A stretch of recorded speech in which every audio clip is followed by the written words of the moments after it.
how much it could help change you with communication and talking, you know. It does. Yeah. It's so wild. I think I need to do that. Yeah. Because me, I struggle with that word, I got rid of, I changed, and I switched it to like. If you notice on my podcast, I say like a lot, like too much. And it drives me insane because I'm like, bro, like stop saying that shit because it's just a filler word. It's like a filler word, right? Mm-hmm. I catch myself a lot with that, saying the word literally. Literally. I think that's the word for me for some reason. Well, that's better than like. I don't know. Because literally, you know, you're just emphasizing, you know what I mean? Right. And like is, what the fuck is like? Like. It's like a filler.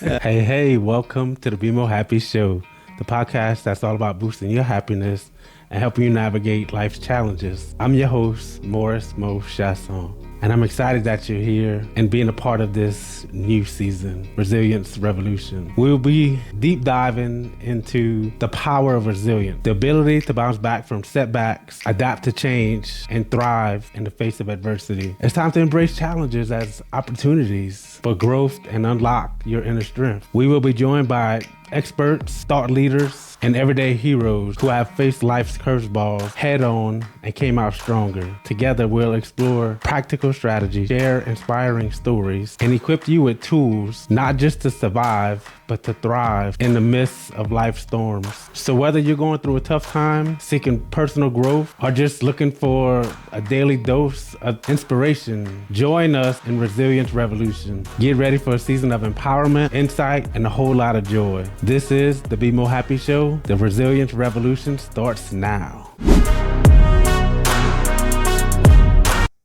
But tell me what's happening with you though, man. First, like all the podcasts and everything I've been following, and I kind of want to know, I guess before we get into stuff, just like what's your vision for it? And man, my vision truly, like whenever I first started the podcast, Travis, it was for me to become a better speaker and for me to help people in their journey, make it easier for them, essentially, because I love people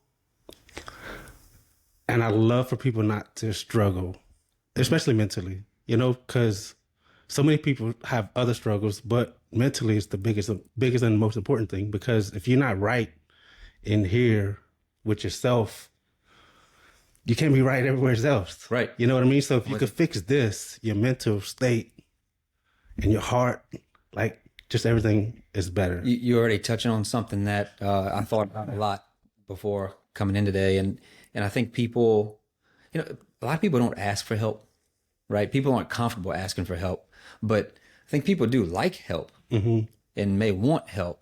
But it's like if I saw you randomly at the gym one day, I probably wouldn't come up to you and say like, hey, Mo, help me out with this, or let's have a conversation about this, right? Yeah. Whatever. But podcast allows you to do that and do that for other people. Whereas they could get the help on their own just by listening and developing, you know, because that's kind of how I develop myself is I listen to podcasts or read books or audiobooks, right? Yeah. Or whatever. But yeah, you talk about that mental piece, man. And a big thing that I probably only really, I guess, started believing this within a couple years recently. Like, so not my entire life. It's kind of like a big aha moment is, it almost sounds selfish, but I believe the biggest thing that you can do to help other people is develop yourself. Yeah. Personally. Absolutely. Because whether it's my family, my wife, my kids, my team of employees, right? Friends, if I am the best version of myself, I can help you so much more. Yeah. Right? 100%. I'm much better for my kids or my wife or anything. So, you know, you want to, I do believe in giving. I'm a big believer in giving and helping other people, but I got to help me first. Yeah, absolutely. That's right? So important. Oh my goodness. And it's like, and I started thinking about that as a couple of years ago. I don't know how I came to that, probably listening to something, right? A podcast or whatever. And it's even like when you get on the plane and they say when things go bad on the plane, you got to put your mask on. You're supposed to put yours on first before your kid, right? Because how are you going to help your kid if you passed out without oxygen? It's the same, right? Same thing. Like same concept. It's kind of how I figured it. So yeah, I mean, so it's probably been 7, 8 years now that I've been really deep into like personal development and all just mindset and Yeah, business yeah. and everything. And but I believe that, man. Like the more I work on myself, the better I am for everybody else. Yeah, I got goosebumps. But man, I think that's one thing that a lot of people don't understand though is how to get there. So I think for me, I believe that putting boundaries in place for yourself and being available for certain people, like you can't do everything for everybody, right? You Right. can only do so much for yourself and for people that really need you. You know what I mean? You can't. I think that's a lot of things with boundaries that people really fuck up on is because they don't. They think that they could fix and help everybody, but you can't. You know what I mean? And That was me. some people will take advantage of nice people Yep.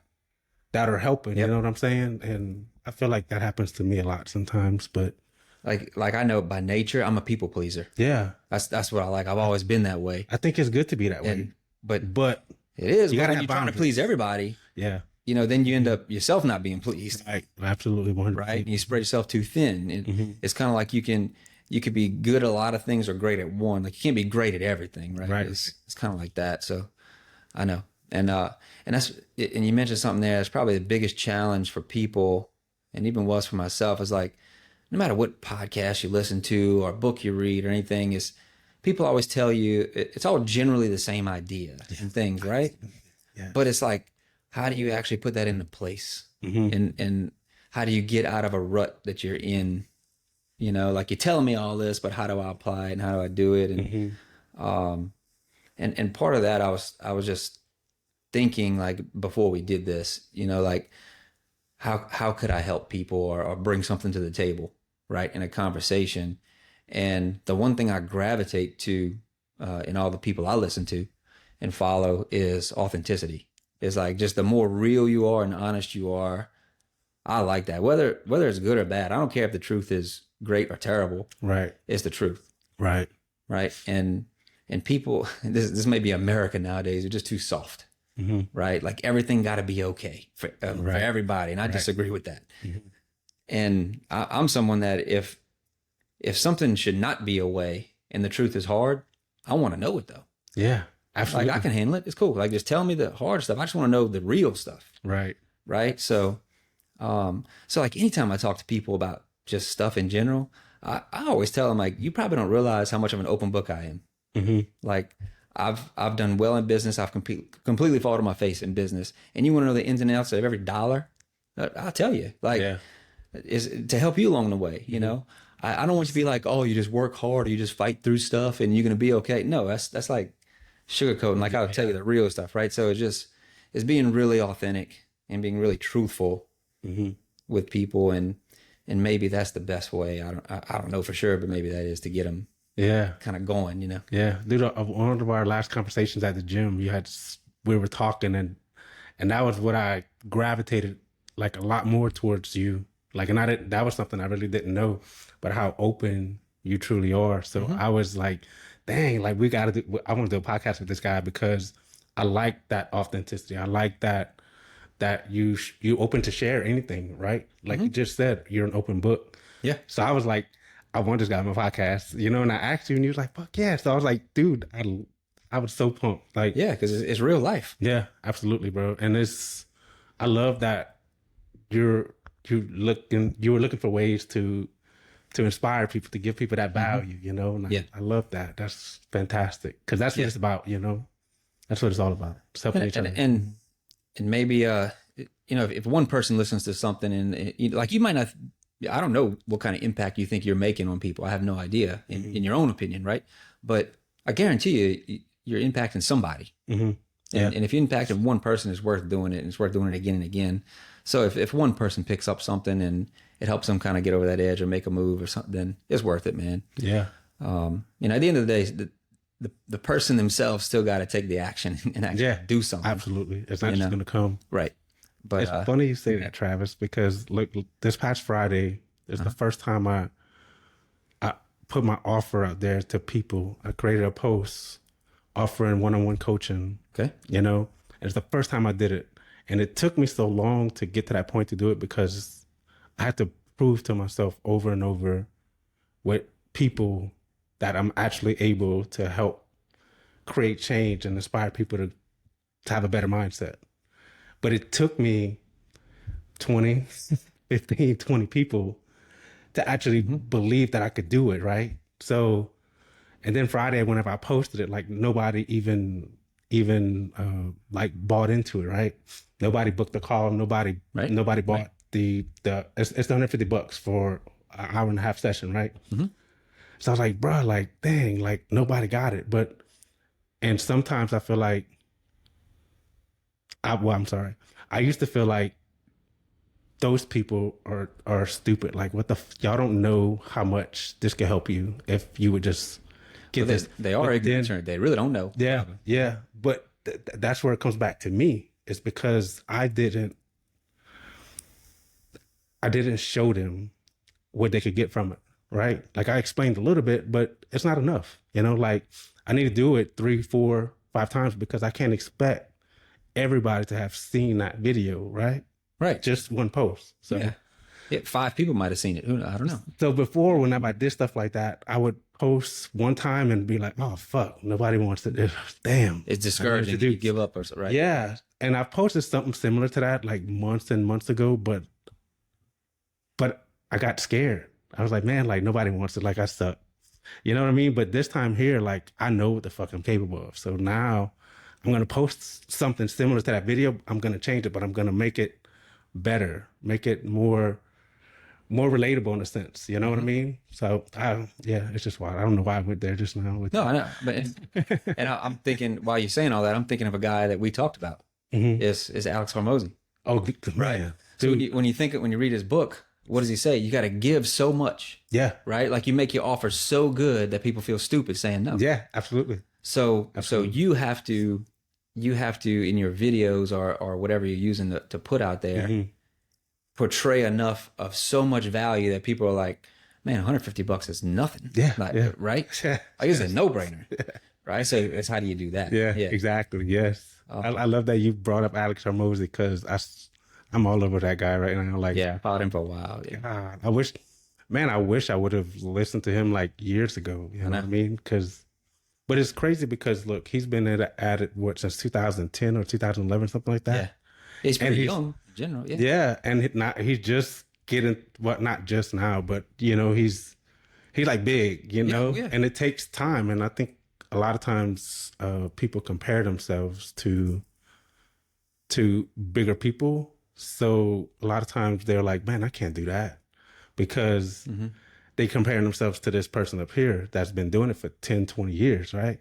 So, I mean, you can't compare yourself to those kinds of people. And that's something I kind of struggle with too, because I got to a point where I would consume other people's content. Then I'd be like, dang, I bet, man, he got 3 cameras set up, man. God, man, I love that editing, Right. Here I am. I got a phone and that's it. You know what I'm saying? But he didn't start that way. Right. Exactly. Yes, exactly. Like it takes time. You got to build it. Yeah. We see the result and we want that, but we hadn't seen the journey. Yeah, exactly. Exactly. And it's crazy because I believe a lot of people don't ever take that first step into their journey or whatever it is that they want to do because that comparison, but that's just human nature. Like we compare ourselves to everybody. Right. And that was some topic recently I heard someone talking about is like if you were on an island by yourself and when you didn't know anybody with nothing to compare to,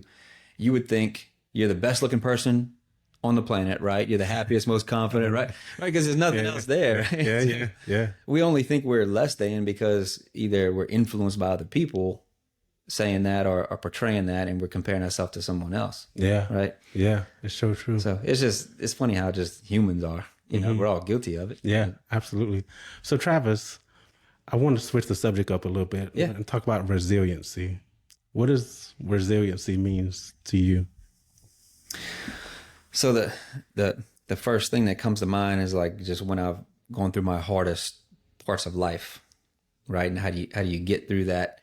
And I don't think you really know what resiliency is until you kind of live through it. Yeah.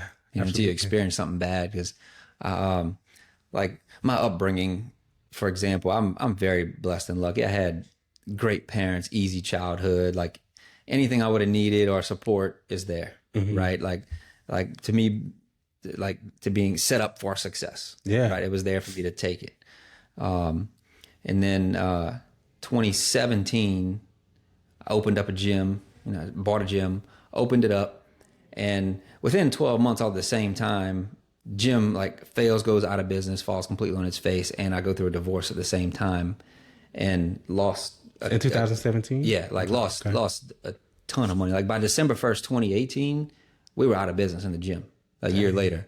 Was that the effects of Planet Fitness coming to town? Yeah, that was the big part of it. If I'd have known they were coming out, it probably wouldn't have been the smartest move to buy it. But really quickly on that. So we opened 3 months later, Planet opened, and our break even every month between rent and expenses, et cetera, was about 14 grand. Right. Well, 80% of our membership was gone after those 3 months when Planet opened. So now 80%. So after 3 months of being in business, and we were profitable when we bought it, right? Yeah. Now I'm 6 grand in the hole every month. Because I need 14 to break even. We bringing in 8. So the 6 got to come from where? From me.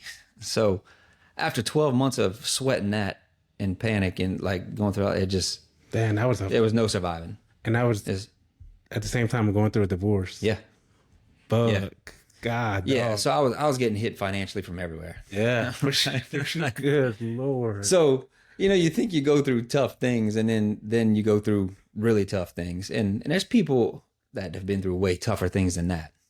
I know for me, that window was definitely like the toughest for me to go through. Because I got 3 kids, you start thinking, man, I got these 3 kids to take care of. How I'm going to do that? This money's like flying out the door. I got 5 employees, at my insurance agency, at the main business, that I'm responsible for them. I got to take care of them. So man, you start to like just panic. How do you get through that? Right. And it's not one answer or one way. Mm-hmm. It's multiple things. Yeah. I'm pretty strong in my faith.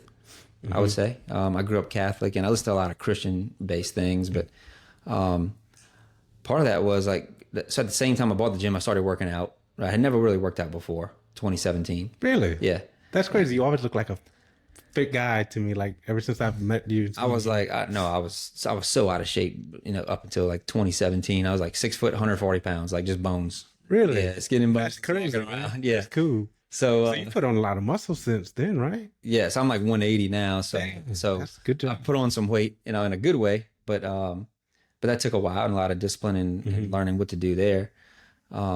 But going through all that, I guess that became like my little getaway time, right? To relieve stress and just all the tough stuff I was going through. And then there was like a 12-month period for a solid 12 months that I listened to Joel Osteen's podcast every morning while in the gym. I didn't listen to any music or anything. I kind of just got hooked on it and stuck on it. And I was like blown away by just how relatable everything in the Bible is to real life and to what you go through, even in business and everything. So, so that kind of gave me like a little jump start, I feel like. So that's one piece of it. Naturally having good family and friends and surrounding. People supporting you. Yeah, that's important. Yeah, especially through like some tough times like that, because you lose a lot of people at the same time. Yeah, through tough stuff, through divorce, and then So, what were some of your biggest lessons you learned in those 12 months with that gym and that struggle through that journey? Because I know like a lot of times you learn so much about yourself and just business. And I learned, the most I learned a lot. was about on the business side, because that was the first time I was a tenant and like I had a lease that my name was on the lease, right? I got sued over it at the same time. Oh goodness. Okay. And so that's a whole nother part of the story, right? Damn. So I learned a ton about business because like where my office is, I own the building, so I don't rent from anybody. So I like being the landlord. I don't like the leasing part. Just because I went through a bad experience. I'm not saying leasing's bad everywhere. But I learned a lot on the business side of it. It's a different type of business than my insurance business, totally different type of business. And I think it can be a successful business. It's just, I had no experience running a gym. Okay. I just experienced running a business. Yeah. And I figured I could just apply those same things to it. And in general, you can.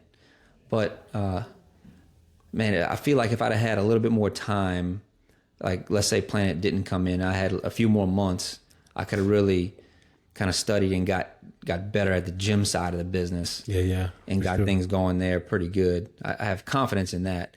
But yeah, I learned very detailed things about leases and things that, you just, as someone who doesn't know, you just overlook when you go sign a lease and you put your name on it, and it's a $9,000 commitment every month for the next 5 years. It's a big ticket. Yeah. Right. Dang. So, and I paid out the lease. I that's part of it. I paid it out because I'm going to do right by the lease, and I was still sued over it. What? Yeah. So it's crazy. So That's wild. So you learn about the legal process. Yeah. There's a lot on the business side, and personally, you kind of just learn what you can really handle. Yeah. Right? And you can handle a lot more than you think you can. Yeah, absolutely. That's And there's nights I didn't sleep. Trust me. And I bet. I mean, stress to hell, right? Trying to figure out ways, and hey, we got to do this, and make some shifts and all that stuff, pivots. Yeah.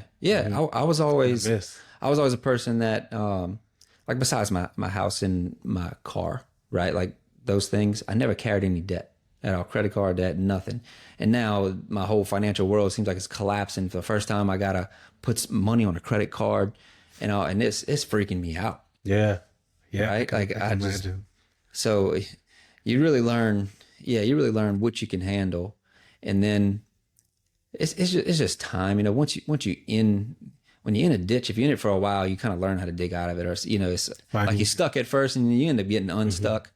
But yeah, on that personal side, man, something that comes to my mind is just for people in general, you kind of always waiting for it to get better, right? You like if I just stick it out, it's something's gonna get better, right? If I just pray about it, something's gonna get better, all right? Well, the truth is, it's probably gonna get harder, is what I learned. It's not gonna get easier necessarily. And then the second you think it gets easier, something else hits you, where it just continues to be hard. There's just a lot of hard things in life. Yeah, that's just absolutely. life. And the biggest piece I learned from it personally, so outside the business side, is you can pray about it getting better, right? And I'm all for that. Like I prayed many a nights on that type of thing. But people are sitting back waiting for something to change, and they're praying for something to change. And I started thinking about it a different way, in terms of like, maybe I'm praying to God the wrong way. Okay, maybe I'm looking at this the wrong way, where maybe God is waiting on me, right? Like I'm waiting on him, right? Maybe he's waiting on me. Okay.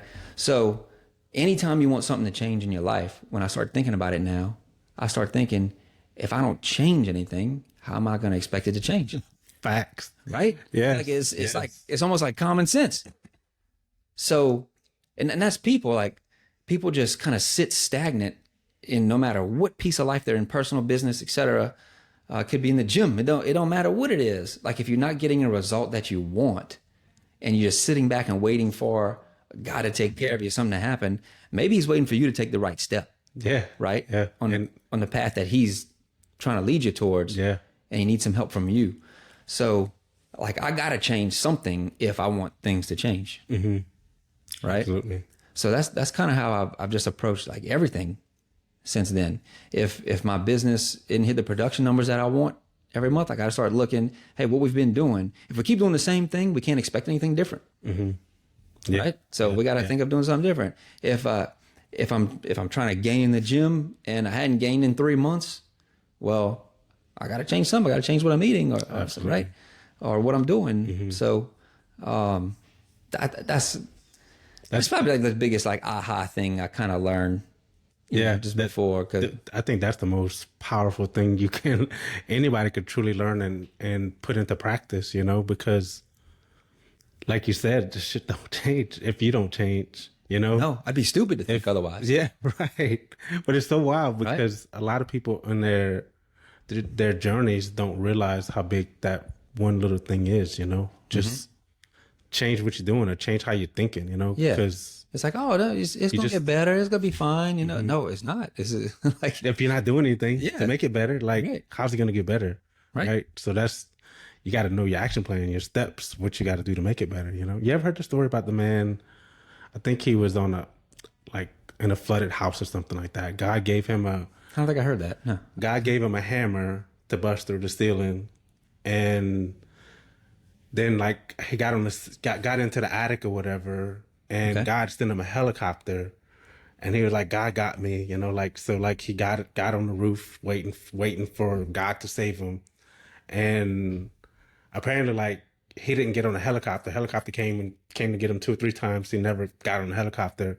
He's like, oh, God got me, I'm good, right? So like he died, went to heaven, and he asked God, why'd you let me die? He's like, dude, I gave you the axe to bust through the wall. I gave you I sent you a helicopter to come get you, but you didn't take it. Right. So it's like, I'm putting everything in front of you, bro. You just got to do it. You know what I mean? Exactly. A lot of times people don't see those opportunities that they get with people to actually take some steps and going forward with it, and it's very I important. haven't heard that story. That's perfect analogy. Yeah, like I didn't say it right, but you get, Just mean like the concept. he gives you the tools. Yeah. Right. And the way I think about it is he gives you talents. Like you got some kind of talent, Right.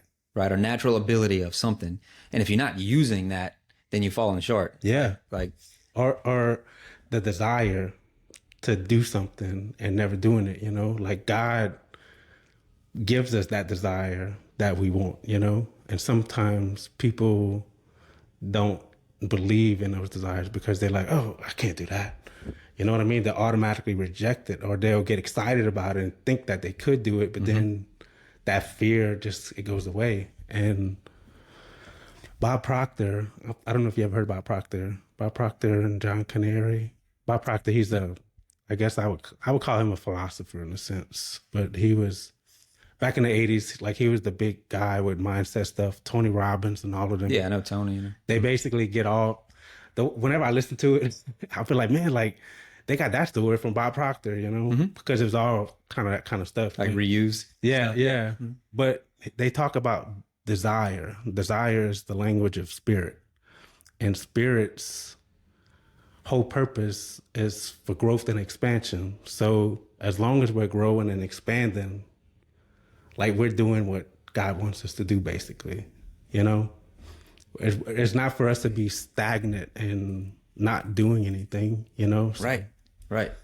Man, I don't know about that guy. I've never heard of that before, but I'm gonna tell you exactly what it makes me think of as I was thinking before today, like coming into this is, I was thinking everybody's got potential, right? And you have like, you're trying to, I guess, live up to your maximum potential is what everybody would love to do. Right. But a lot of people don't even explore their potential. So sad, man. And right, because you're given something, right? So to me, it's like, if you consider yourself a Christian, let's say to me, it's one of the most un-Christian like things you can do is to not try to live up to your potential, right? Yeah, right. Yeah, because God's like, hey, I'm giving you all of this, and then you just waste it, Yeah. right? Yes. And then I look at it even deeper than that. It's, if I have this potential, which if I'm working and progressing towards that potential, and in turn that's bringing along benefits for my children or my family or whoever, right? My team. If I don't live up to that potential now, I'm affecting them in a negative way. Yeah. Right? 100%.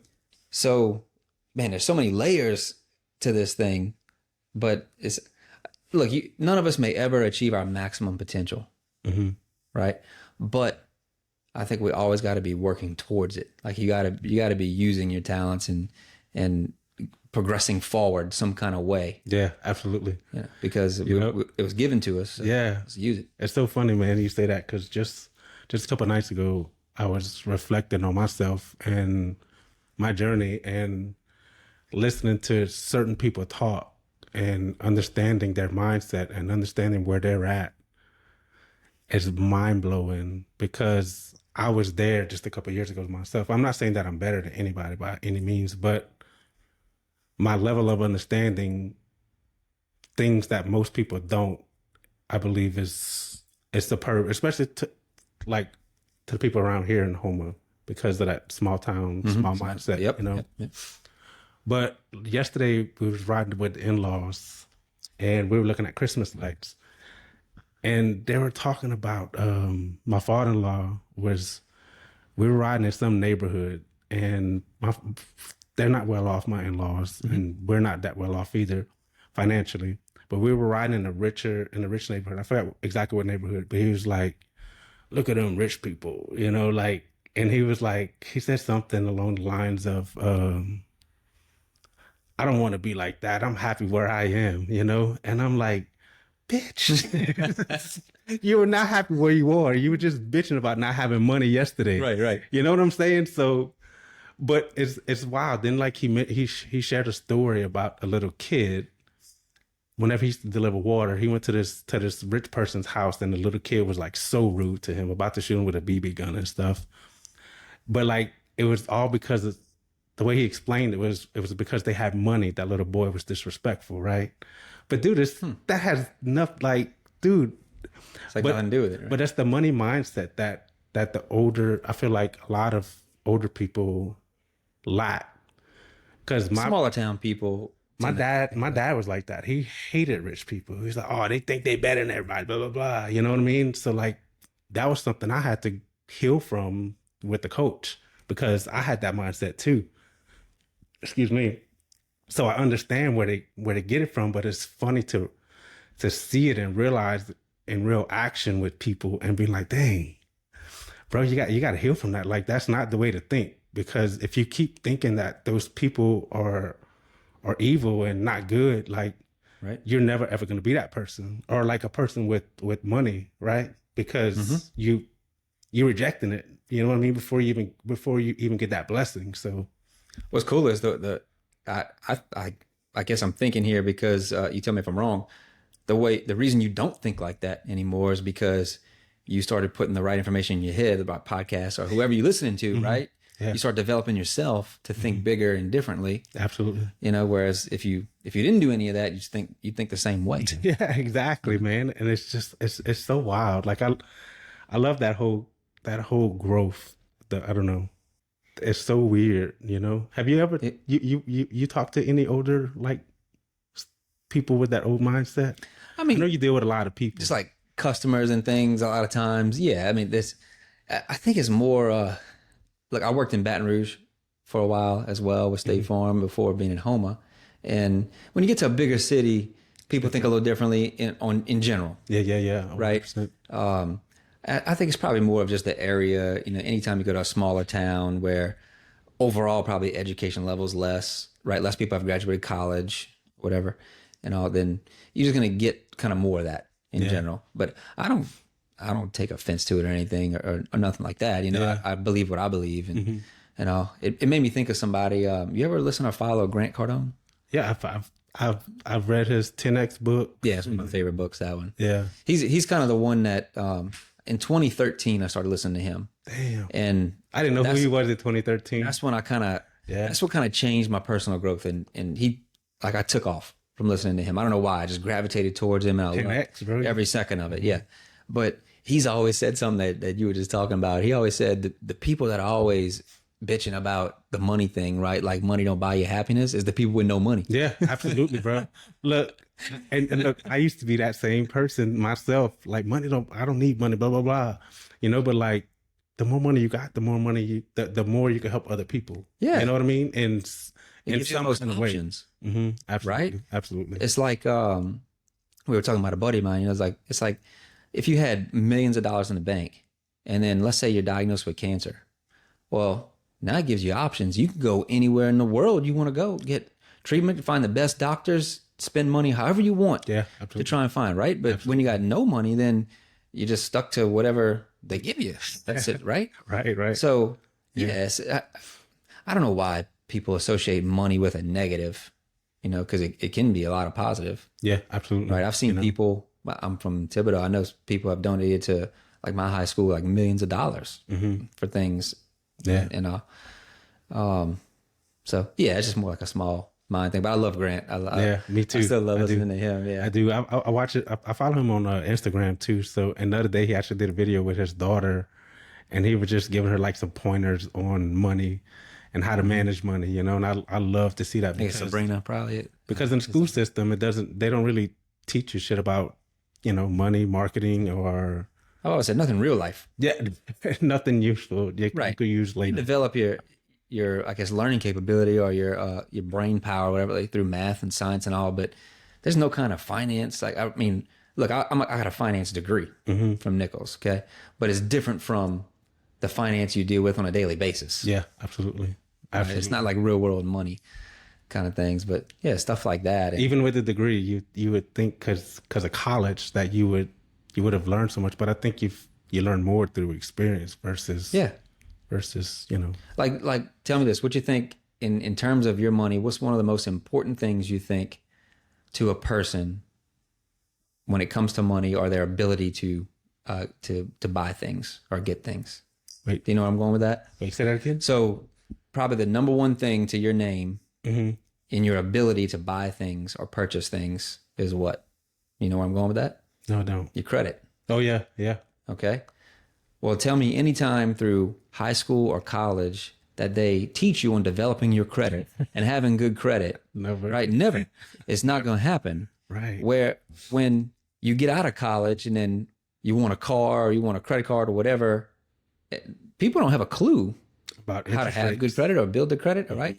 The only thing you would know is whatever your parents had told you. It should Yeah, be.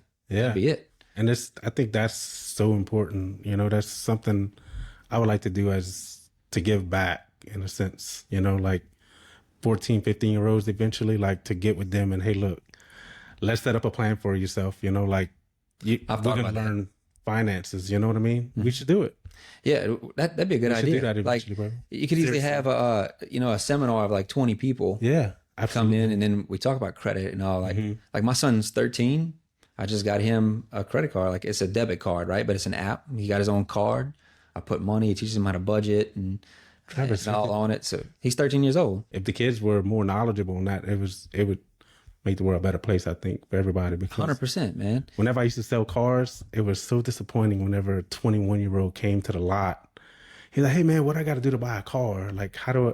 They don't know shit about credit. Zero. And, dude, you're 21 and you don't know nothing about credit. It's heartbreaking, I know. Look, I sold cars for a little bit, right? And I told you before this, like cars is like my thing outside of here. It's the biggest thing I waste money on. Yeah. Okay.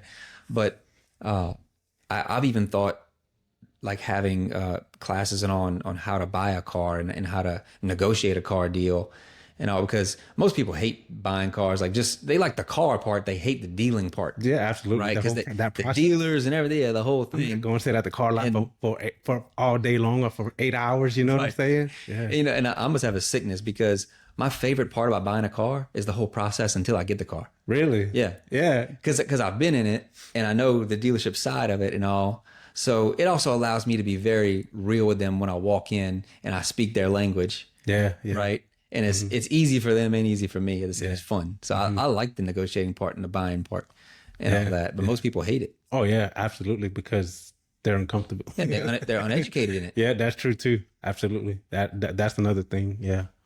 Because they don't know shit. And they're scared they're going to get fucked over. That's it. That's facts. Yeah. Anytime you put in a situation where you don't have any education on it or you don't know what you're doing, you're going to feel uncomfortable, out of place. Absolutely. Right? I learned that a lot with just growing this coaching business. Some tasks that I have to do, that I know I have to do, it might take me a week, 2 weeks, sometimes 3 weeks, sometimes a month to actually do it, because whenever I get to doing it, I'm like, oh, wait, I got to do this. And I'll switch over to something else automatically because that one task I know is hard and it's going to take me probably 2 or 3 hours actually. You're not really skilled in it. Yeah. Right. Exactly. Yes. So it takes that time to actually learn it and do it, and I get that concept of procrastinating sometimes, that's what I would 100% call it, procrastination. But after you do it, you're like, fuck yeah, I did that shit. Did it. And it only took me 20 minutes. Like, Brock, why did I wait a month to do this shit? You know what I'm saying? So I think that His head trash is out. Yeah, absolutely. I think that was that's something I really kind of put into play for myself was planning my weeks out. And then I have a daily sheet that at nighttime before I go to bed, I fill out, this is what I got to do tomorrow. This is what you know what I mean? And this is my goals. That's Grant Cardone. He writes down his goals every morning and night. Yeah. He talked to me about he does. Yeah, he does. Bob Proctor and them too. Same thing. They talk big about that. That's cool. That's awesome. Love it. Love it. So I'm a big fan of him. Yeah, but Bob Proctor talked about writing your goals down and reading them all throughout the whole day. Basically, like you get a little bit of time alone by yourself, read them out. You know. And you ever read the book Think and Grow Rich by chance? Yep. Yeah, I think familiar with that one. Bob Proctor's like from 1962 to the day he died in like 2019 to 2020. He studied that book every single day apparently. Like he wrote notes in it, like little sticky notes and shit. Yeah, that's wild. I know, and it's something. There's like studies about this, I guess. Like if you actually write something down, how you retain it. And then one thing I picked up actually from Joel Osteen was, so when you write things down and you go back to them like you're talking about, you actually have to say them out loud. Like when you read it, don't just read to yourself, say it out loud. Yeah, because it's something about something in the brain what triggers, right, and it sticks even more. It's kind of like brainwashing yourself for the right things, right? Yeah. And reteaching yourself. Yeah, it's so true. I get that concept. You ever journal by chance? I never really did. Yeah. No. I found it very beneficial for me. I found it like I could see that. I've thought about it before. I just never tried. I think it's best whenever like you're really going through like a tough time or something like that, because I feel like I don't do it every day, but whenever I am going through something tough, it helps me to analyze things and helps me to understand things because I put it on that paper and I feel like it comes out of here and onto the paper and leaves more room for the creative stuff to come to me and flow because I let that other shit go onto this piece of paper. You know what I mean? Yeah. Like a form of healing in a sense. I've heard that before, that concept before. There's this guy I listened to for a while on podcast called The Badass Counselor. Don't know if you ever heard of him. Yeah. I listened to him for a while. And he's pretty hardcore and in your face. Like he's brutally honest. Yeah. Right. But that's what I like. And he talks a lot about that. Like if you can't get over something, getting past something, he's like, you got to start writing it down. You write down all the crap, right? You start writing it all down. That's what gets it out. Yeah, absolutely. Yeah. It's healing. It's therapeutic. Yeah. Very therapeutic. So keep that in mind next time. Yeah, it's a good point. I've never tried that, but I can see that working. I can see myself enjoying that too. Like just writing stuff down. I love writing. I love writing. I love whenever one of my ink pens like runs out of ink. Yeah. Because I'm like, fuck yeah, I got this one's done. You know what I'm like you saying? did something. Yeah, Yeah. absolutely. It makes me proud, you know, because I used to be a person that didn't write. You know what I mean? Unless I had punish work. Yeah. You know, right now, I will not talk in class. Right. 100, 200 times or whatever, you know, and I hated that shit. Did it help? Absolutely not. Absolutely not. It's all like the little things over your course of life that stick in you that you don't really know. Yeah. Because if you think about it, like when a kid is born, right? Like any child, they're all happy. They laugh. You know, they only cry when they're hungry or something, right? Yeah. But no kid is born and has anxiety or depression or anything like that, right? Perfect, yeah. They only get all that from all the crap that's fed into them through influencing through other people, right? Through Absolutely. you start watching the news every day. Yeah. You know, goodness. so you're influenced by all that stuff. So it's not something like I don't know anything scientifically about depression, for example, right? But you got to that through something. Absolutely. Is what I think. It, you know, because when you were born, you weren't just depressed. Right. Yeah, it's crazy because whenever you talk about conditioning and all that stuff, that kind of goes with that, you know, because imagine a kid, right? A baby learning to eat. The baby that has no clue how to eat. So you're sticking a spoon in the baby's mouth. Right. And you going like this so the baby repeats what you do. Right. You know, you chew like that. And the baby starts chewing. Yeah. But that's how we all are. Like we all do what we see in a sense. We don't do what we're told. We do more of what we see. Dude, that's a good point. Cause like even in the gym, I've done that. Like you see somebody lifting a certain way, right? And if they look a certain way, like you want to, then you're like, man, maybe I should try that. Right? Like you don't go Absolutely. ask them about it, but you do it. Yeah, So it's absolutely. making me think of that. Yeah, it's so true, bro. It's and even like I think kids are full of resilience because think about whenever a baby first learns how to walk, that baby is gonna he might fall, she might fall, but she's gonna get back up and keep They trying. don't even think about it. Yeah, just get Yeah, up and go. that baby don't start thinking, oh, I can't do this. I Yeah. just tried one time and I fell and I just took one step. They don't think about any of that. Right, and they just get up and go. You know, and that's the beauty It's of, funny. of And by the time we're older, we start thinking, oh, we can't do this. We can't do this. Yeah, Because we and let it's- other people. absolutely Notice that. put that. Yeah, I love how you said Yeah. that, man. You get it. Ain't that something? Yeah. Oh, yeah. Yeah, I That's get so it. good. Yeah, I get it. I wanted to ask you too. Like, I don't remember. I listened to your other podcasts. I don't remember anybody talking about pressure necessarily. I'm trying to think if that was a theme. Like when you're under pressure, right? And how resilience comes into play there. But you got any thoughts on that? Like, just where we talk about that. Like, under yeah, pressure. like, or any beliefs on operating under pressure? You ever Absolutely. thought about that? No, not really, because I I try to come from a place of like I put my mind at ease instead of that pressure. You know, always come from a place of peace instead of pressure. If I asked you tomorrow to go speak on stage to 500 people, you'd probably feel pressure. Oh boy, I was You know, it's like different. shit my pants. Yeah. You would, if we were talking about that earlier, you know, it would make you uncomfortable, right? And you'd feel pressure from it, right? And you still may do it, but you'd be under pressure Yeah, for yeah. it. And then, you know, you could take it to a whole nother level. Like picture a scenario of, okay, you got to go give this speech tomorrow on brain surgery. All right. You know anything about brain surgery? No. Okay. Nothing. But you got to give this speech tomorrow. And if you don't, there's a guy on the stage in the back that's holding a gun to your wife's head. And if you don't give the speech correctly, then she dies. Now you got real pressure. Yeah, absolutely. Right. Multiple levels of Absolutely. pressure. Absolutely. This guy, and kind of when I'm talking about this, I went to this statewide meeting 2 weeks ago in Baton Rouge, and they had a speaker come from out of state guy who knew Muhammad Ali and like this big time guy. He started talking about pressure a lot. And he said something that's really true that kind of stuck with me. He said, you know, how people always, you hear the saying like people operate better under pressure, right? Or something. He said, it's actually not true. It's really not. What happens when you're under pressure is you operate to your highest skill level because that's all you have the ability to do. Yeah, I get that. So like if you want to be ready for any situation, you have to develop your skill. Right? So if you knew you had that speech coming up, then you'd probably go start studying brain surgery and things, right? 100%, yes. And you'd be looking up videos on how to project. I don't know, I'm just making up things. How to project my voice and how to engage the audience, right? You know, all these things. You see, you know what's wild?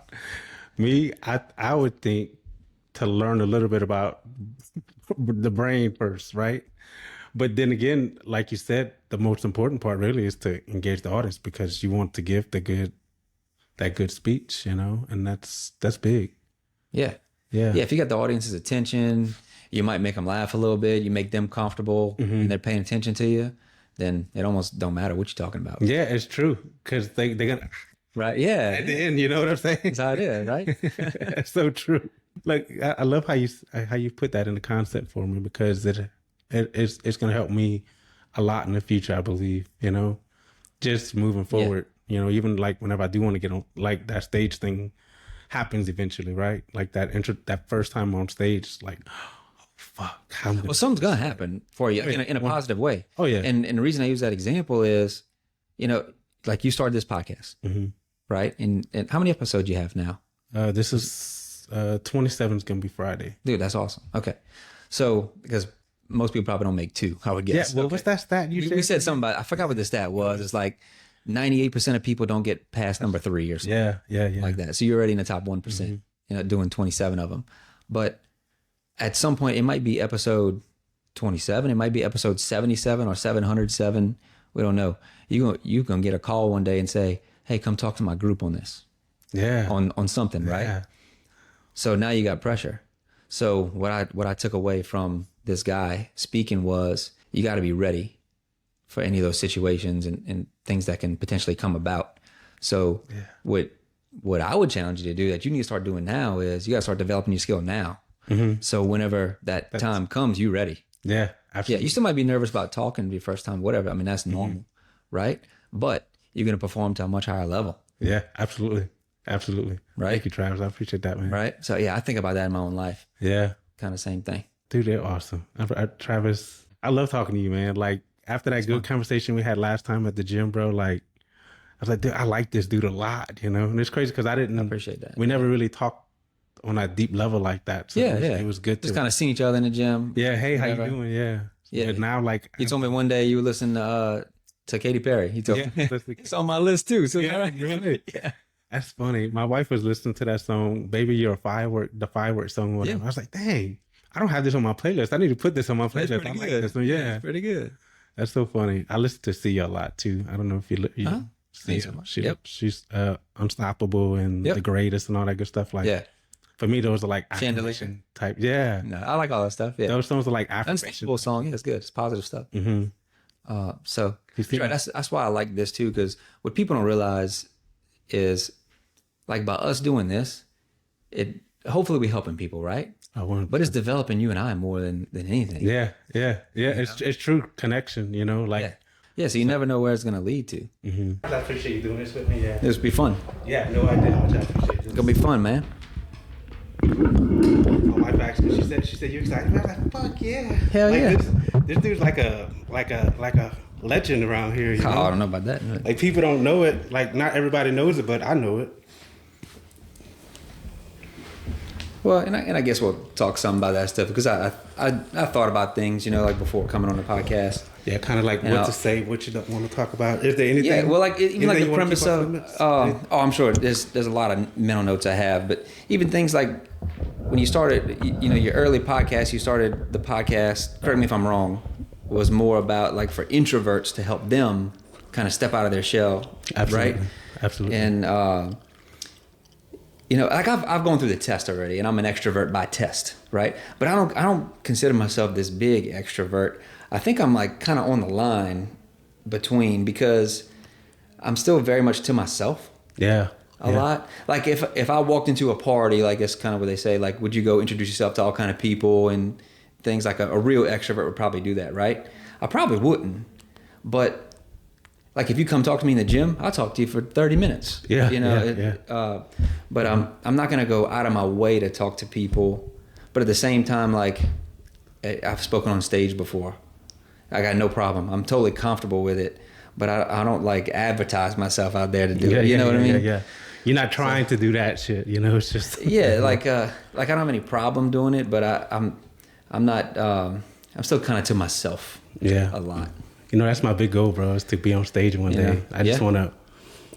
I want to make a big impact. I want to inspire people, and people that feel lost and people that are unsure about things. Those are the people that I want to get my hands on, and I know, and help guide them on where to go, and just look and be free. This is going to give you those opportunities, because what happens, this might not be about making money right now or whatever, right? Absolutely not. But like when I was doing the Dad Talks thing, okay, we were just making some videos. Nichols had called me one day, and they were putting on this big like business seminar for our business students, and they said, "Hey, we've been seeing your videos. Like, how about you come talk in the auditorium to all the students, right? What? Just on success and business and all." So dude, I don't even know what to say yet, and I just said yes. Yeah, right? Like I'm in. Absolutely. So yeah, they set it up like in the hall. I mean, there's I don't know how many seats, right? Maybe 300-500 people. Whatever, it's all business students, and I just had like a little hit list that I went through, and I just started talking, and it was awesome. So it opens doors like that, right? Dude, so oh my God, this could lead to that, is what I'm saying. Yeah, this can get you there. It's so wild though, because if somebody would ask me to go speak somewhere right now, no, right, I would be terrified. But you know what? I think I would probably say, you know what, I'll do it, and I'll fuck up. I probably won't do my best. It gets you out your comfort zone. Absolutely, and I know the next time that I do it, that's people's biggest fear. Yeah, absolutely. That's the wildest thing, right?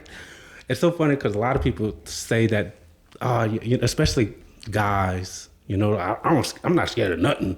Right. Yeah, let's go talk on stage, partner. Oh, you know no. what I'm saying? Wouldn't know what to do. You know what I mean? And like, Yeah.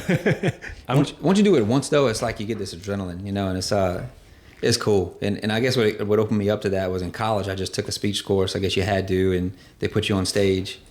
Man, dude, I've watched a couple YouTube channels, and the guy recommended hiring a speech coach, not knowing like just how much it could help change you with communication and talking. You know, It does. Yeah, it's so wild. I think I need to do that. Yeah, because I struggle with that word. I got rid of. I changed and I switched it to like.